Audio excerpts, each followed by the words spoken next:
Hi friends, स्वागत है हमारे इस YouTube channel Satish Chauhan study point में।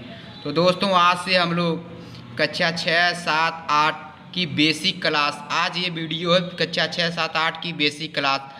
आज से हम लोग कक्षा 6, 7, 8 का पूरा मैथ का सॉल्यूशन कराएंगे। ठीक है दोस्तों, तो आज की इस वीडियो को ये विभाज्यता का नियम हमारा आज का टॉपिक है, जो तीनों क्लास 6, 7, 8 तीनों के लिए कॉमन है। ठीक है, तो इस वीडियो को प्लीज़ ध्यान से देखिएगा। तो चलिए शुरुआत करते हैं। देखिए, विभाज्यता के नियम में सबसे पहली टॉपिक है 2 के विभाज्यता का नियम। विभाज्यता मतलब काटने का नियम। ठीक है दोस्तों, चलिए अब है 2 की विभाज्यता का नियम। तो देखिए, कोई संख्या 2 से कैसे कटेगी। कोई भी संख्या दी है तो कैसे कटेगी, उसे हम कैसे पहचानेंगे। इसको काटने के लिए सबसे पहले हम उसकी विभाज्यता का नियम जानते हैं। ठीक है, तो विभाज्यता का नियम यदि हमें याद है तो हम आसानी से सवाल को हल कर लेंगे। चलिए देखिए, 2 के विभाज्यता का नियम है, यदि किसी संख्या का इकाई अंक यानी आखिरी अंक 0, 2, 4, 6, 8 हो तो वह 2 से विभाजित हो जाती है।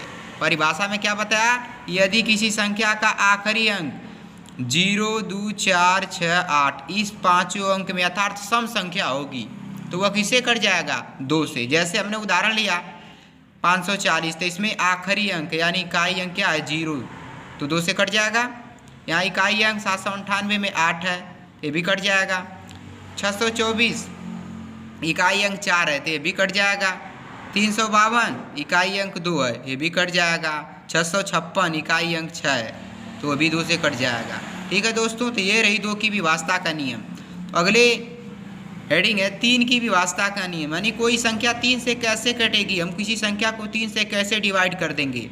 तो देखिए, सभी अंकों का योग 3 का गुणज हो तो 3 का गुणज मतलब 3 के पहाड़े में आना चाहिए। सभी अंकों का योग मतलब सभी अंकों को जोड़ देंगे। अगर वह 3 के पहाड़े में आएगा तो अब संख्या 3 से विभाजित हो जाएगी। जैसे हमने एक एग्जाम्पल लिया 456, तो इस अंकों को जोड़ेंगे। देखिए 4, 5, 9, 9, 6, 15, तो हमने सुविधा के लिए यहाँ जोड़ दिया कि आपको अच्छी समझ में आए।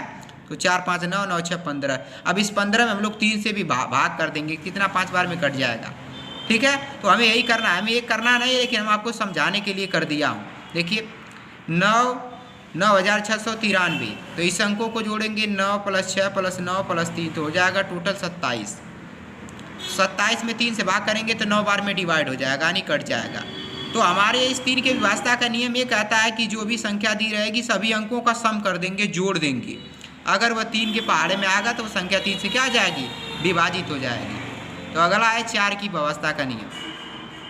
देखिए, यदि किसी संख्या के आखिरी 2 अंक 4 से विभाजित हो तो पूरी संख्या 4 से विभाजित हो जाती है। कह रखा है कि कोई संख्या हो, अगर उसका आखिरी के 2 अंक 4 से विभाजित हो तो पूरी संख्या किससे कट जाएगी, 4 से। जैसे आखिरी 2 अंक है 24, 4 से 4 छक्का 24, 4 से कट जाएगा। आखिरी अंक है 16, तो 4 चौको 16। आखिरी अंक 32, 4 आठे 32। चाहे कितने ही बड़े अंकों की संख्या दी रहे, चाहे कितना हो छोटे अंकों की, अगर आखिरी 2 अंक 4 से विभाजित है पूरी संख्या 4 से कट जाएगी। यही है 4 का विभाज्यता का नियम। तो आगे देखते हैं 5 के विभाज्यता का नियम, यानी कोई संख्या 5 से कैसे कटेगी, उसे हम किस प्रकार सरल कर सकते हैं। तो यदि किसी संख्या का इकाई अंक यानी आखिरी अंक 0, 5, 0 होगा चाहे 5 होगा, तो किसे कट जाएगा, 5 से। जैसे हमने उदाहरण लिया 560, इसमें आखिरी अंक क्या है, 0, चाहे इकाई अंक क्या है, 0, तो ये किससे कट जाएगा, 5 से। इसका इकाई अंक क्या है, 5, या आखिरी अंक क्या है, 5, तो ये किससे कट जाएगा, 5 से। तो हमें यही देखना है। अगर कोई पूछेगा 5 से कटेगा नहीं, अगर आखिरी अंक लास्ट अंक 0 या 5 है तो 5 से डिवाइड हो जाएगा, 5 से कट जाएगा। ठीक है दोस्तों, अगली है, चलिए 6 के विभाज्यता का नियम। तो देखिए, जो संख्या 2 और 3 दोनों के नियम का पालन करती है वह 6 से विभाजित हो जाती है।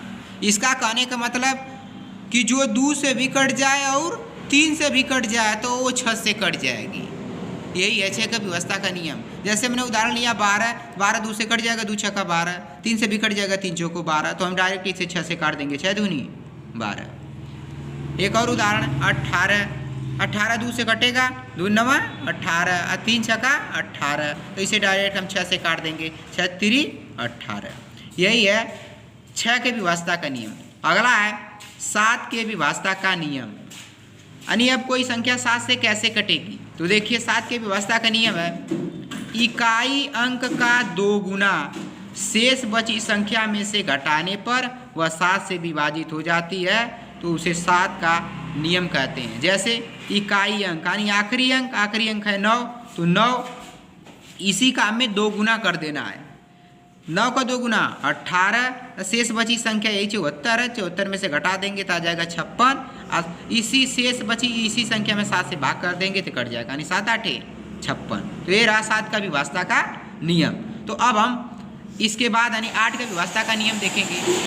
देखिए तो 8 के व्यवस्था का नियम, इसका व्यवस्था का नियम है किसी संख्या के आखिरी 3 अंक 8 से विभाजित हों तो उसे 8 का नियम कहते हैं। जैसे मतलब कोई संख्या दी रहेगा आखिरी 3 अंक, आखिरी ये देखिए इकाई दहाई सैकड़ा यानी आखिरी के 3 अंक 8 से विभाजित हैं तो पूरी संख्या 8 से विभाजित हो जाएगी। जैसे आखिरी अंक है 736, 736 में हम लोग 8 से भाग कर देंगे तो 8 9 72, 81 जाएगा, हो जाएगा 16, 8 दूनी के 16, तो यानी 8 से कट गया।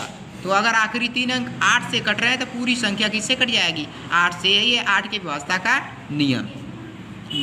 अगला है 9 के व्यवस्था का नियम। देखिए 9 के व्यवस्था का क्या नियम है, सभी अंकों का योग 9 का गुणज हो तो वह 9 से विभाजित हो जाती है।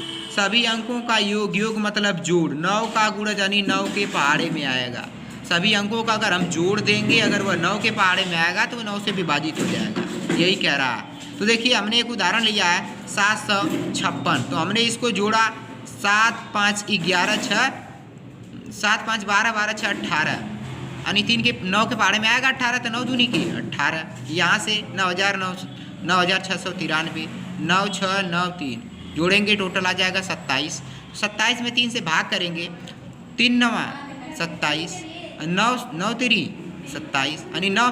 देखिए 9 के व्यवस्था का नियम क्या कि जो अंक दिया रहेगा सभी अंकों को जोड़ देंगे, सभी अंकों को जोड़ देंगे और 9 से भाग करेंगे। अगर 9 से वह कट जाएगा तो पूरी संख्या किससे कट जाएगी, 9 से। अब 10 का व्यवस्था का नियम यही है कि यदि कोई आखिरी संख्या 0 हो तो 10 से कट जाएगी। उसे हम नहीं बताएंगे क्योंकि वीडियो लंबी हो जाएगी, तो आप इतना याद करेंगे यदि कोई आखिरी अंक यानी इकाई अंक 0 होगा तो वो 10 से कट जाएगा। अब है 11 के व्यवस्था का नियम। तो इसका नियम देखिए, इकाई स्थान से चलने पर सम स्थानों के अंकों का योग तथा विषम स्थानों के अंकों का योग 0 या 11 का गुणज हो तो वह 11 से विभाजित हो जाती है। अब कह रहा है देखिए यहाँ से होता है ना इकाई दहाई सैकड़ा हजार, तो यहाँ से चलना है और कह रहा है कि सम स्थानों के अंकों का योग, तो सम स्थान होगा दूसरा वाला स्थान, चौथा छठवां आठवां ये सम स्थान होगा। तो जो सम स्थान होगा उन अंकों का जोड़ देंगे, तो इस दूसरे स्थान पर है 3 3 है, चौथा स्थान सम है 3 1 4, सम स्थान जितना भी है सबको ऐड कर देंगे, जोड़ देंगे। और विषम स्थानों का अंकों का योग, विषम स्थान पहला तीसरा पांचवा सातवां नौवां जो भी रहेगा, तो यहाँ पहला और तीसरा है तो 3 1 4। अब इन्हीं सम स्थानों का योग और विषम स्थानों का योग में अंतर कर देंगे। देखिए अंतर माने होता है घटाना, क्या होता है, घटाना। यहाँ से थोड़ा सा मिस्टेक हो गया, अंकों का योग का अंतर होना चाहिए। ठीक है दोस्तों, योग का अंतर 0 या 11 का अंतर माने होता है घटाना, यानी पहले को हमने जोड़ दिया और दूसरे को भी जोड़ दिया और घटा दिया, क्या गया 0। फिर समझ लीजिए, देखिए इकाई स्थान इधर से है, यहाँ सम स्थान ये ना दूसरा और चौथा 3 1 4। अब जो भी रहेगा विषम स्थान क्या है, पहला और तीसरा बचा, पांचवा रहेगा तो वो भी कर लेंगे, तो 3 1 4 इन्हीं दोनों घटा देंगे। अगर अंतर घटाने पर 0 आ जाएगा तो 11 से विभाजित हो जाएगा। अब लास्ट हेडिंग है 13 के व्यवस्था का नियम, ये सबसे मोस्ट इम्पोर्टेंट है। देखिए यदि किसी संख्या के आखिरी 3 अंकों में से शेष बची संख्या घटाने पर वह 13 से विभाजित हो जाती है तो उसे 13 का नियम कहते हैं। का कहने का मतलब है कि यदि कोई संख्या दी है, अगर उसका आखिरी का 3 अंक इस आखिरी 3 अंक में से शेष बची संख्या जो है उसी को हम लोग घटा देंगे। तो हमने यहाँ लिया 53,469, आखिरी 3 अंक 469, इसी में से हमने शेष 2 बची संख्या घटा दिया। 9 में से 3 जाएगा 6, 6 में से 5 जाएगा 1, यहाँ 4 है तो 4, अब आ गया 416। अब जो शेष बचा इसी से 13 से भाग कर देंगे। 13 13 3 39, 13 दूनी के 26, तो ये हो गया 13 से विभाज्यता का नियम। तो यही है 13 का विभाज्यता का नियम।